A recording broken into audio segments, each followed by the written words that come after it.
The Ransom of Zarek. Ancient Tales of the Dwemer, Part 1. Bemaro Zul.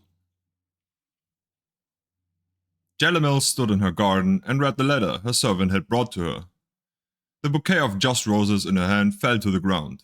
For a moment it was as if all birds had ceased to sing and a cloud had passed over the sky. Her carefully cultivated and structured heaven seemed to flood over with darkness. "We have thy son," it read. "We will be in touch with thee shortly, with our ransom demands."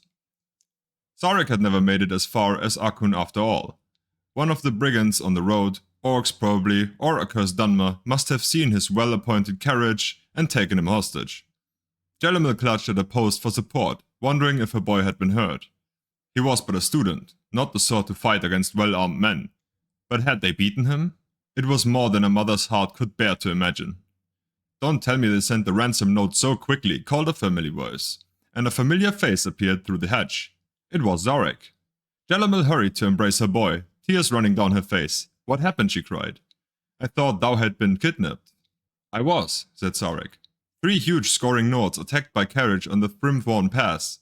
Brothers, as I learned, named Matthias, Ulin, and Kork. Thou should have seen these men, mother. Each one of them would have had trouble fitting through the front door, I can tell thee." "What happened?" Jellimil repeated. "Were thou rescued?" "I thought about waiting for that. But I knew they'd send off a ransom note, and I know how thou dost worry. So I remembered what my mentor at Akun always said about remaining calm, observing thy surroundings, and looking for thy opponent's weakness." Zarek grinned. "It took a while, though, because these fellows were truly monsters. And then, when I listened to them, bragging to one another, I realized that vanity was their weakness." "What did thou do?" "They had me chained at their camp in the woods, not far from Kale, on a high knoll overlooking a wide river. I heard one of them, Kork, telling the others that it would take the better part of an hour to swim across the river and back. They were nodding in agreement when I spoke up. "I could swim that river and back in 30 minutes, I said. "Impossible," said Kork. "I can swim faster than a little whelp like thee." So it was agreed that we would dive off the cliff, swim to the center island and return. As we went to our respective rocks, Kork took it upon himself to lecture me about all the fine points of swimming, the importance of synchronized movements of the arms and legs for maximum speed, how essential it was to breathe after only 3rd or 4th stroke, not too often to slow thyself down, but not too often to lose one's air. I nodded and agreed to all his fine points. Then we dove off the cliffs. I made it to the island and back in a little over an hour, but Kork never returned. He had dashed his brains at the rocks at the base of the cliff. I had noticed the telltale undulations of underwater rocks and had taken the diving rock on the right. "But thou returned?" asked Jellimil, astounded. "Was that not then when thou escaped?" "It was too risky to escape then," said Zarek. "They could have easily caught me again, and I wasn't keen to be blamed for Kork's disappearance. I said I did not know what happened to him, and after some searching they decided he had forgotten about the race and had swum ashore to hunt for food. They could not see how I could have had anything to do with his disappearance, as fully visible as I was throughout my swim." The 2 brothers began making camp along the rocky cliff edge, picking an ideal location so that I would not be able to escape. One of the brothers, Matthias, began commenting on the quality of the soil and the gradual incline of the rock that circled around the bay below. Ideal, he said, for a foot race. I expressed my ignorance of the sport, and he was keen to give me details of the proper technique for running a race. He made absurd faces, showing how one must breathe in through the nose and out through the mouth, how to bend one's knees to the proper angle on the rise, the importance of sure foot placement.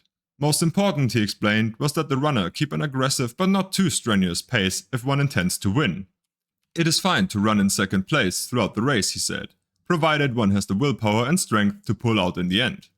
I was an enthusiastic student, and Matthias decided that we ought to run a quick race around the edge of the bay before night fell.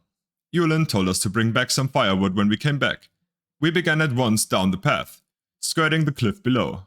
I followed his advice about breath, gait, and foot placement, but I ran with all my power right from the start. Despite his much longer legs, I was a few paces ahead as we wound the first corner. With his eyes on my back, Matthias did not see the gap in the rocks that I jumped over. He plummeted over the cliff before he had a chance to cry out. I spent a few minutes gathering some twigs before I returned to Ulin at camp. "Now thou were just showing off," frowned Jellimil. "Surely that would have been a good time to escape." "Thou might think so," agreed Zarek. "But thou had to see the topography. A few large trees, and then nothing but shrubs. Yulin would have noticed my absence and caught up with me in no time, and I would have had a hard time explaining Matthias' absence. However, the brief forage around the area allowed me to observe some of the trees close up, and I could formulate my final plan. When I got back to camp with a few twigs, I told Yulin that Matthias was slow coming along, dragging a large dead tree behind him. Yulin scoffed at his brother's strength, saying that it would take him time to pull up a live tree by the roots and drop it on the bonfire. I expressed reasonable doubt. "I'll show thee," he said, ripping up a 10-foot tall specimen effortlessly. "But that's scarcely a sapling," I objected. "I thought thou could rip up a tree." His eyes followed mine to a magnificent, heavy-looking one at the edge of the clearing. Yulin grabbed it and began to shake it with a tremendous force to loosen its root from the dirt. With that, he loosened the hive from the uppermost branches, dropping it down onto his head. "That was when I made my escape, mother," said Zarek, in conclusion showing a little schoolboy pride. While Matthias and Korg were at the base of the cliff, and Yulin was flailing about, engulfed by a swarm, Delamil embraced her son once again. Publisher's note: I was reluctant to publish the works of Marabazul, but when the University of Gwilym Press asked me to edit this edition, I decided to use this as an opportunity to set the record straight once and for all. Scholars do not agree on the exact date of Marabazul's work, but it is generally agreed that they were written by the playwright Gore Phelim, famous for popular comedies and romances during the interregnum between the fall of the First Cyrodiilic Empire and the rise of Tiber Septim.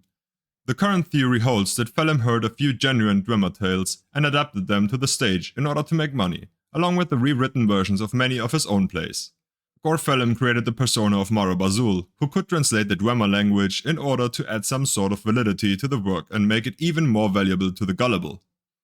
Note that while Marabazul and his works became the subject of heated controversy, there are no reliable records of anyone actually meeting Marabazul, nor was there anyone of that name employed by the Mages Guild, the School of Julianos, or any other intellectual institution. In any case, the Dwemer in most of the tales of Marabazul bear little resemblance to the fearsome, unfathomable race that frightened even the Dunmer, Nords, and Redguards into submission and built ruins that even now have yet to be understood.